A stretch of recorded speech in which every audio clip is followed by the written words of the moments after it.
Bonjour, que mon Dieu vous bénisse de partout. Bienvenue à ces moments d'enseignement, ces moments de partage autour de la parole de Dieu.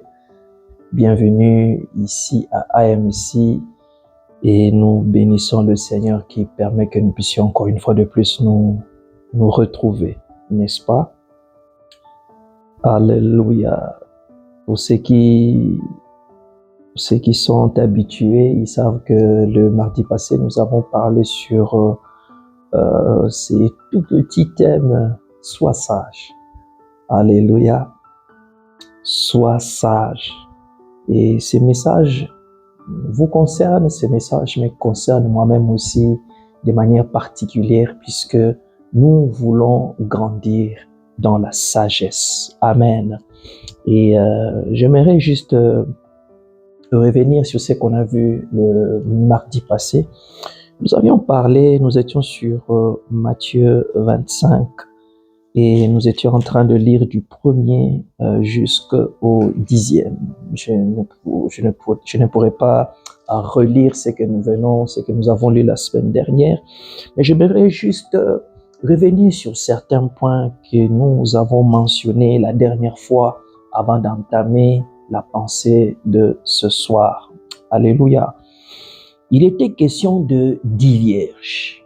10 vierges, c'était une équipe carrément scindée en deux où la parole de Dieu nous parle. Il y en a 5 qui sont sages et 5 autres qui n'ont pas été sages. Et tout a commencé par le premier point que nous avons martelé la dernière fois, c'était la préparation. Alléluia. Les 5 qu'on appelle les 5 sages, le 10 vierges, mais il y en avait 5 qu'on appelait les vierges, les sages. Elles ont pris d'huile, elles ont fait leur réserve de l'huile. Ces dames se sont arrangées pour qu'il y ait de la réserve. Mais par contre, il y en a 5 autres qui n'ont pas fait de réserve. Et c'était par là que nous avions commencé et nous avons entamé sur la nécessité d'être sage. Et que nous étions en train de dire que être sage ne signifie pas que c'est vanter que nous sommes sages. Être sage, c'est aussi savoir se préparer. Alléluia.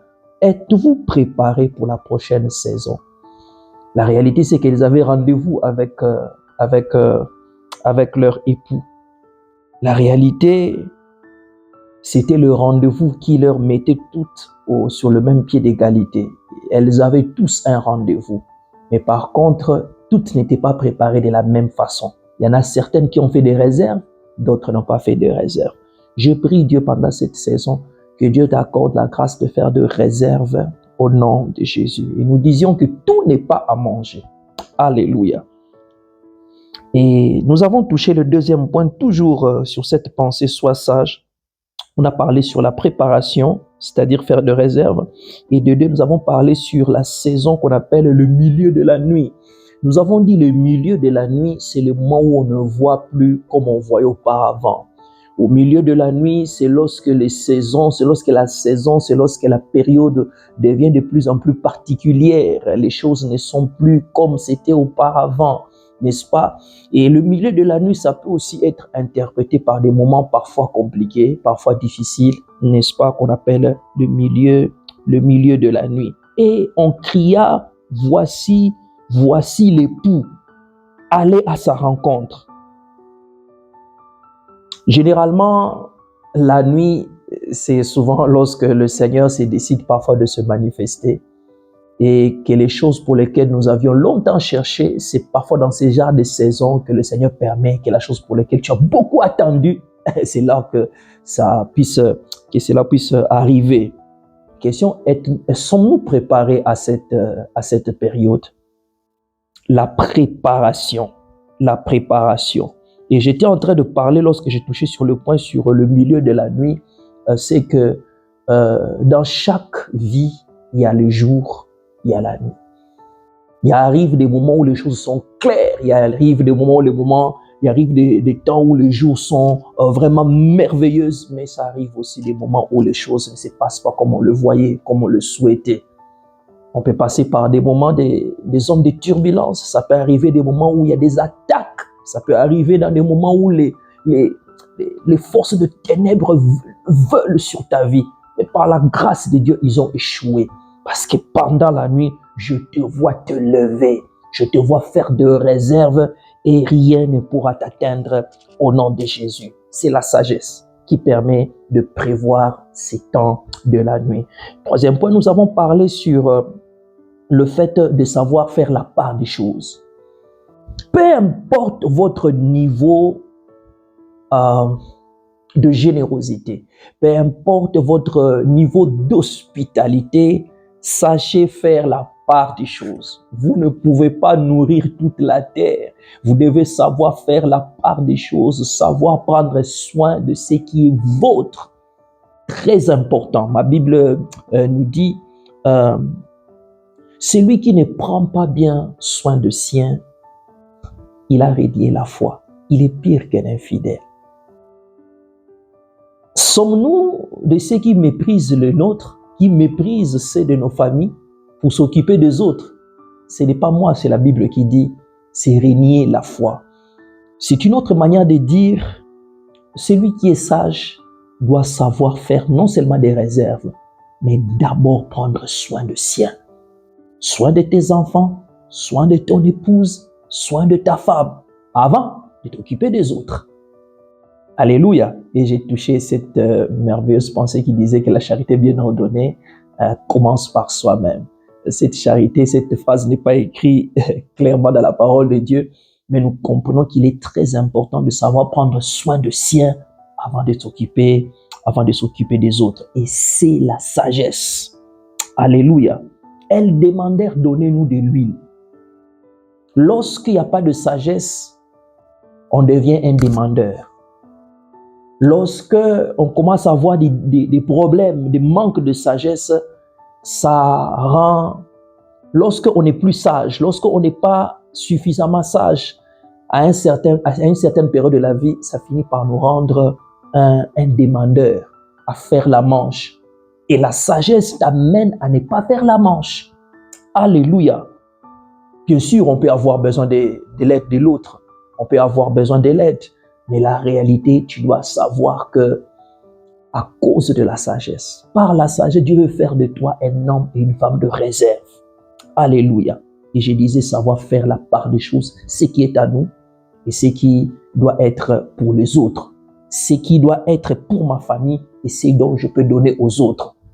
Tu ne dois pas être là pour vider tout ce que tu as au nom de la charité, au nom de l'amour. C'est pas ça la sagesse. Alléluia. Et nous étions en train de toucher, avant de terminer, le point parlant sur le prix à payer. Ne pas aimer les choses gratuites. Chercher à payer le prix. Une chose dont on te donne par quelqu'un d'autre, cette personne, tu lui donnes une autorité sur toi. Et je vais ouvrir une parenthèse pour ceux qui sont sur le point de se marier. On peut être dans le besoin. Mais battez-vous, mes frères. Qu'on ne puisse pas payer pour toi la dot. Bats-toi. Toi-même, paye ta dot. Si tu te dis non, au nom de l'amour familial, que l'oncle tel puisse payer la dot pour moi, que la grande sœur, que le grand frère tel, il peut aussi payer pour moi la dot. Tu donnes accès à cette personne sur ta vie et sur ta femme. Ah oui, ne t'étonne pas qu'il commence à prendre des décisions sur ton couple parce que tu donnes accès. C'est une manière de dire que celui qui laisse la porte, qui vit, ne dépend que des autres, c'est donner accès aux autres de prendre l'autorité sur toi et de tout ce qui est à ta possession.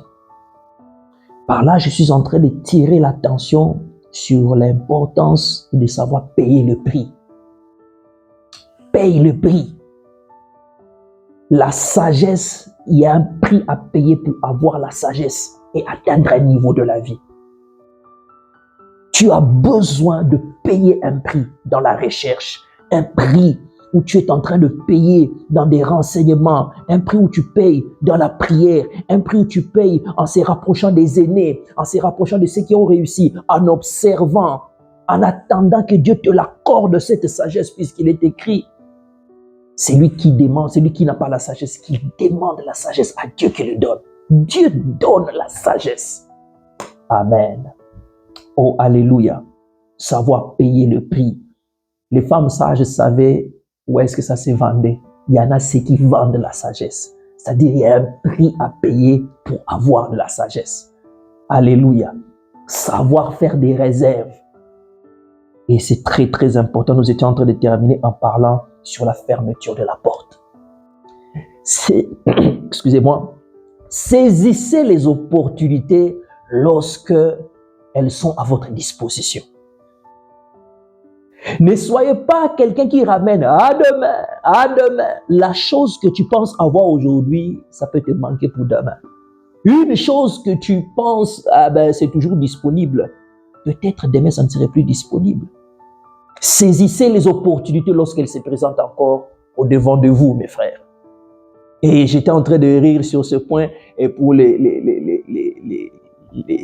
frères et sœurs qui sont sur, qui sont devant peut-être le choix de mariage, il y a des frères qui se présentent devant elles et ils disent, ah ben, de toutes les façons, les hommes ne termineront pas, je suis suffisamment jolie. Ma sister, il peut partir, hein? C'est une blague. Quand il y a l'opportunité, faites avancer les choses. Si quelqu'un de sérieux, tu crois que c'est la bonne personne et que tu as pris déjà le temps d'observer, avancez.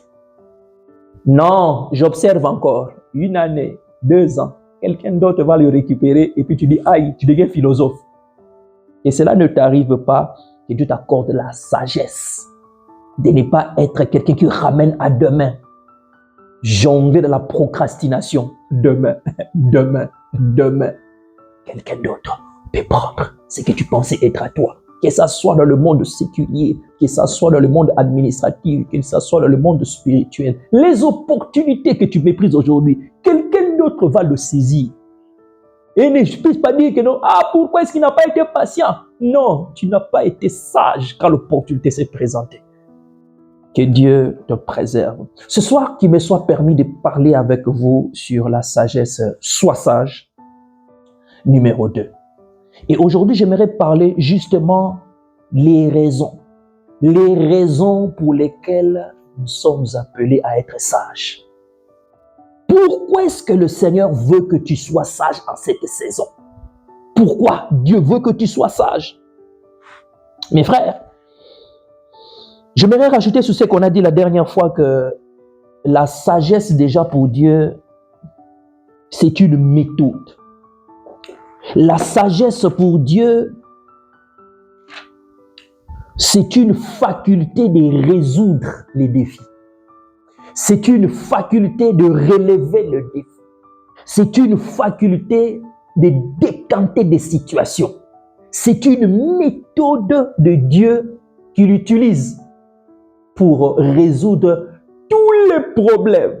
Et si cette grâce de la sagesse vient sur toi, toi aussi, tu vas résoudre les problèmes. À force d'étudier, à force d'aller en profondeur, j'ai remarqué que la grandeur que nous atteignons dans la vie, la hauteur que nous pouvons avoir de la vie, dépend de la sagesse que tu as. S'il n'y a pas cette sagesse, mes frères, tout ce qu'on semble donner entre tes mains va partir. Les choses que tu gardes longtemps, j'ai découvert, même le mariage resté longtemps, ça dépend aussi de la grâce et la sagesse que Dieu donne. Ce n'est pas aux grands orateurs, ce n'est pas aux personnes qui ont une grosse barbe, un gros ventre. Non, non. La grâce de rester longtemps marié, ça demande une sagesse.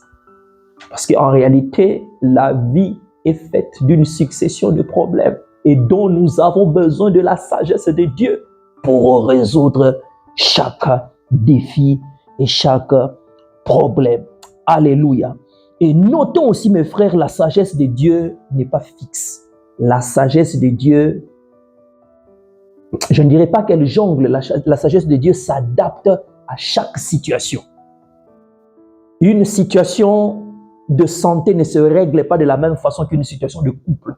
Une situation de couple ne se résout pas de la même façon qu'une situation financière. Une situation financière ne peut pas se résoudre de la même façon qu'une situation administrative. Dieu te donnera toujours une sagesse, une méthode intacte. Comment faire pour résoudre ça? Certains, tu dois prier. D'autres, il faut rencontrer. Mais j'ai découvert aussi, même dans les choses spirituelles, ce n'est pas que des choses de la prière. Même si tu pries, il y a une attitude à avoir lorsque tu es en face de l'affaire. Ça encore, c'est la sagesse. On dit avec moi la sagesse. Vite fait, 5 raisons pour lesquelles tu dois être sage. 5 raisons. La toute première, c'est la première création de Dieu. Dieu a créé la sagesse en premier avant tout. Alléluia. Est-ce qu'on peut prendre avec moi le livre de Proverbes? Est-ce que vous êtes avec moi? Les lecteurs de la Bible, est-ce qu'on peut y aller? Proverbe 8 au verset 22. Proverbe 8 au verset 22. L'Éternel m'a créé la première de ses œuvres, avant ses œuvres les plus anciennes. C'est la sagesse qui te dit, c'est moi l'aîné, c'est moi qui ai commencé, c'est moi qui viens en premier. Avant toute chose, c'est moi. Cette phrase, ce passage est aussi une manière de t'interpeller avant de tout faire. Soupire que Dieu t'accorde sa sagesse. Commencer une entreprise sans la sagesse en premier, je suis désolé pour ce qui pourra se passer après.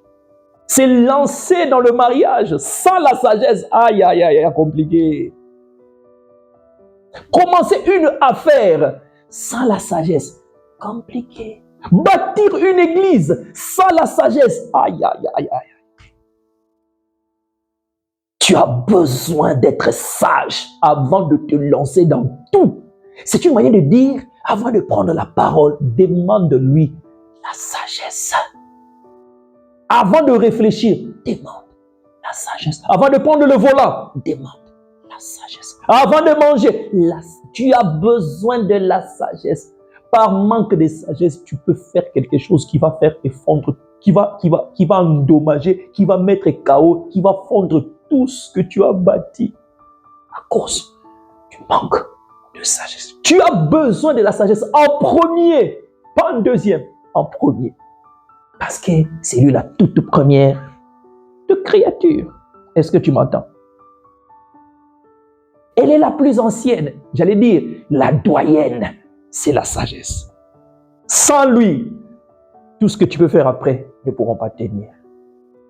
Deuxième raison pour laquelle tu es appelé, pourquoi est-ce que Dieu veut que tu sois sage?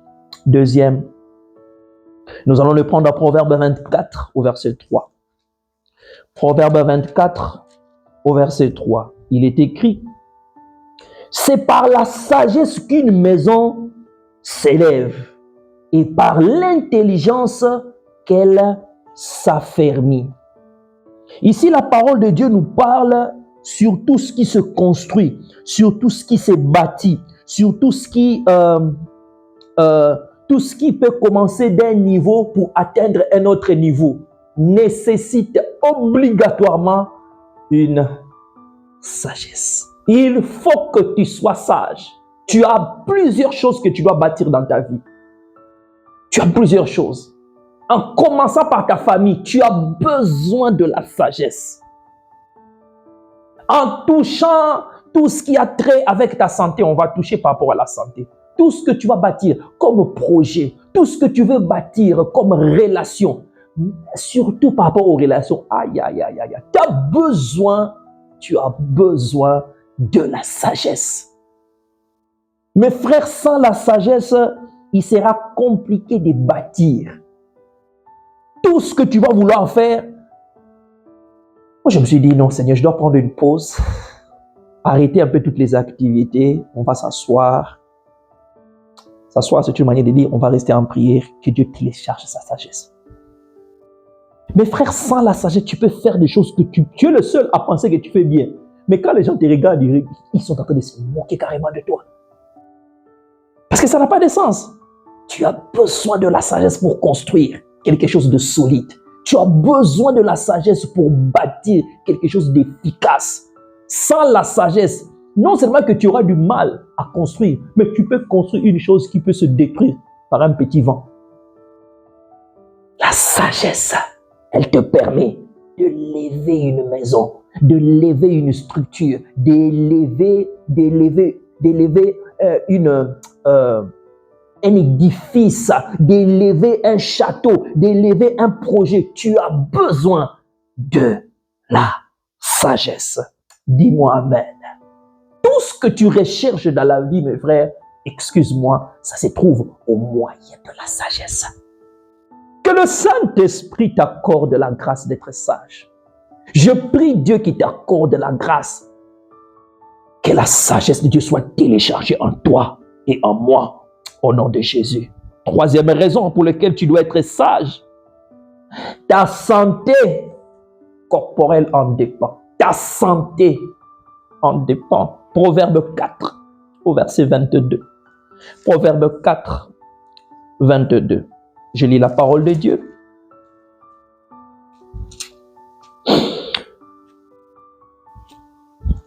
On va y aller. On va y aller.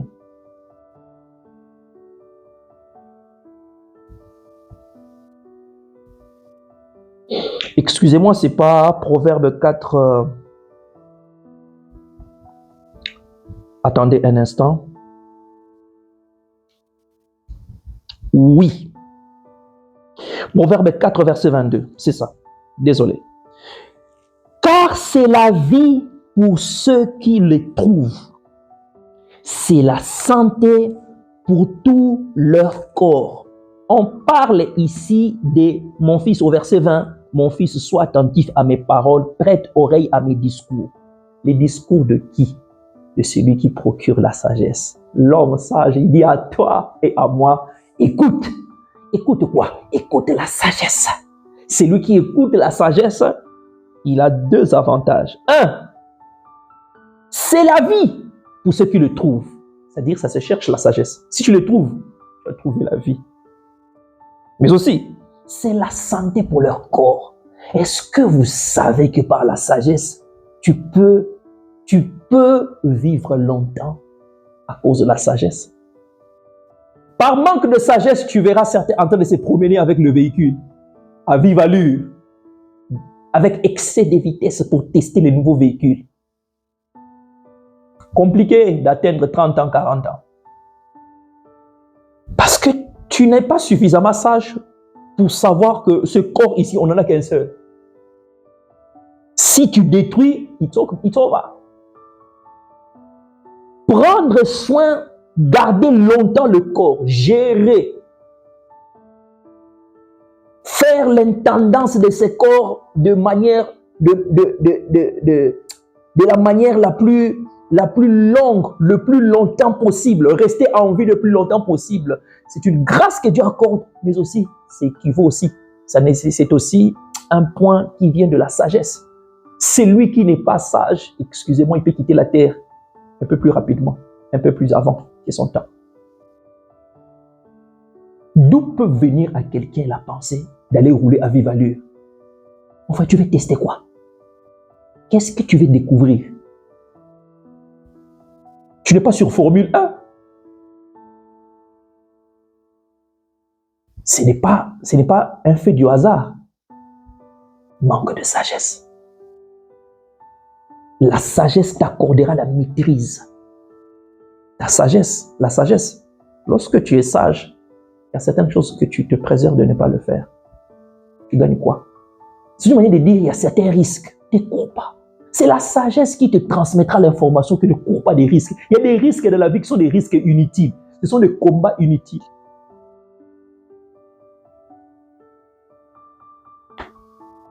Tu te lèves un matin comme ça, non, je pars tenter une expérience, monter sur les montagnes et se jeter avec une corde, faire des expériences. Mon gars, tu cherches quoi? En fait, c'est par manque de sagesse que ça te pousse à de telles expériences. Sois sage. Celui qui est sage, il y a des stupéfiants qu'il ne prend pas. Lorsqu'on te dit fumer tue, lorsqu'on te dit que prendre de l'alcool ça détruit, on ne le dit pas pour nous faire plaisir. Et ce n'est pas seulement pour la par crainte de Dieu, mais pour que tu vives longtemps. Tu prends des stupéfiants, tu prends des histoires dans ton corps, tu prends des histoires, tu mets des histoires dans ton corps, et après diabète, et sucre, et après on attend, il commence à avoir des cancers. Ça vient d'où dans le corps? Tu n'as pas été sage. C'est lui qui trouve la sagesse. Ils ont la vie. Et pour eux, ils ont une longévité et la bonne santé. Est-ce que tu m'entends? L'avant-dernière des choses, elle multiplie des années. Si tu es sage, tes années ne sont pas additionnées. Tes années sont multipliées. Nous sommes toujours dans Proverbes chapitre 4. Cette fois-ci, nous allons prendre le verset 10. Écoute mon fils, reçois mes paroles. Les années de ta vie se multiplieront. La vie que tu vis n'est pas le fait du hasard. C'est la grâce de Dieu. Et aussi, ça dépend aussi du niveau de ta sagesse.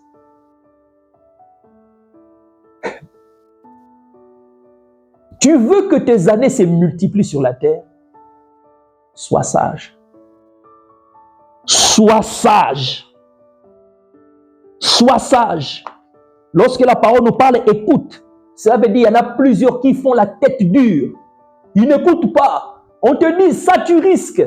Arrête de prendre la moto lorsque tu peux prendre un transport, tu peux prendre un véhicule, un taxi, même si ça peut mettre du temps. Au moins tu es en sécurité. Non, moi c'est seulement la moto et que je fasse selfie à la moto. Et la moto, tu roules tu prends quelle route? Les grands boulevards? Que cela ne t'arrive pas, mais plusieurs perdent leur vie parce qu'ils ne veulent pas écouter. Le sage dit, écoute. Écoute. Quand Dieu te dit écoute, écoute, et Dieu peut utiliser la bouche d'un père, d'une mère, d'un aîné, même de ta femme ou de ton mari, pour que tu écoutes. Toi, tu es monsieur, madame, je sais tout. La Bible dit, écoute. Manque d'écoute soustrait des années. Si l'écoute de la sagesse multiplie, c'est que le manque d'écoute, non seulement soustrait, divise les années de la vie. J'aimerais supplier à quelqu'un qui, comme moi, soupire après la sagesse. La sagesse, nous la recevons par la prière. La sagesse, nous la recevons surtout en lisant la parole de Dieu. Mais la sagesse, on la reçoit aussi en restant à l'écoute des aînés, en restant à l'écoute des bonnes personnes que Dieu a placées dans nos vies. Ce n'est pas toute personne dans la vie qui nous procure de la sagesse. J'ai dit les bonnes personnes. Parce que j'ai appris à ne plus être naïf dans la vie. Il y a des gens qui pensent être avec nous, en réalité, ils n'ont jamais été avec nous. Ne sois pas naïf. Je te supplie que Dieu t'accorde la grâce de réaliser la nécessité d'écouter. La dernière des choses, elle prolonge la vie et la paix. Elle permet la prolongation de la longévité et de la paix. Là, c'est dans le Proverbe 3 au verset 1er. Écoute ce qui est écrit. Mon fils, n'oublie pas mes enseignements et que ton cœur garde mes préceptes. Dis avec moi, garde mes préceptes. Le verbe garder, c'est le verbe sécuriser. Le verbe garder, c'est le verbe cacher. Le verbe garder, c'est le verbe protéger. Le verbe garder, c'est le fait de s'assurer que personne d'autre ne puisse avoir accès à ce qu'on t'a confié. Ici, on parle sur la discrétion. Tu as besoin de la sagesse parce que c'est la sagesse qui t'accordera, qui te permettra de savoir shut your mouth. Tout n'est pas à dire. Tout n'est pas à relater. Il y a des choses, on ne le dit pas très tôt. Il y a des choses, il faut savoir gérer, garder. Tu en as besoin de la sagesse. La grâce de savoir fermer sa bouche, c'est la sagesse. Même si vous êtes des frères, même si vous êtes des sœurs, même si vous êtes de la même famille, il y a des choses, on ne le dit pas tôt. Apprends à garder certaines choses. Et qu'est-ce qui te permet de garder soigneusement certaines informations de manière confidentielle? C'est la sagesse. Ouf! Que Dieu nous accorde la grâce. Certaines choses, lorsque tu le dis très tôt, ça perd de son efficacité. Et plusieurs ont perdu leur projet parce qu'ils sont allés relater à quelqu'un d'autre. Quelqu'un d'autre a pris le projet, il en a fait le sien. Et c'est fini. Les avantages que toi, tu pouvais avoir de ton propre projet, quelqu'un d'autre commence à en bénéficier. Il ne faut pas dire que c'est l'ennemi. C'est toi-même, tu n'as pas été sage. Incline ta tête avec moi. Nous allons prier. Seigneur, notre Dieu, merci pour cette parole. Merci pour la grâce de nous transmettre tes pensées, ta parole. Aide-nous à mettre ces paroles en pratique.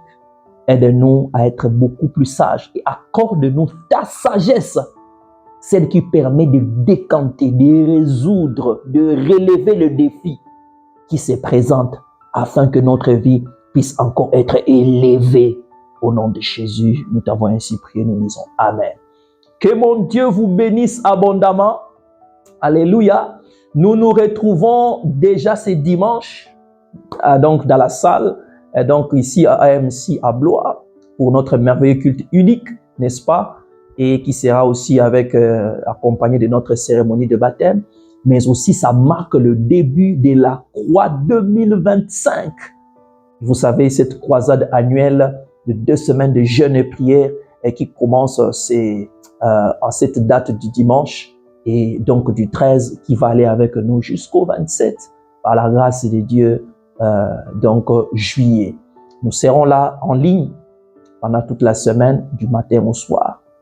Quand je dis matin au soir, cela veut dire on a une session de 30 minutes à 6 heures juste. Et puis, nous avons une session le soir vers 21 heures. Et les dimanches, nous sommes en présentiel chez nous, donc au temple ici, donc à Blois, à 20 rue de la Vallée Maillard. Que mon Dieu vous bénisse. Au revoir, das vidania. Paka.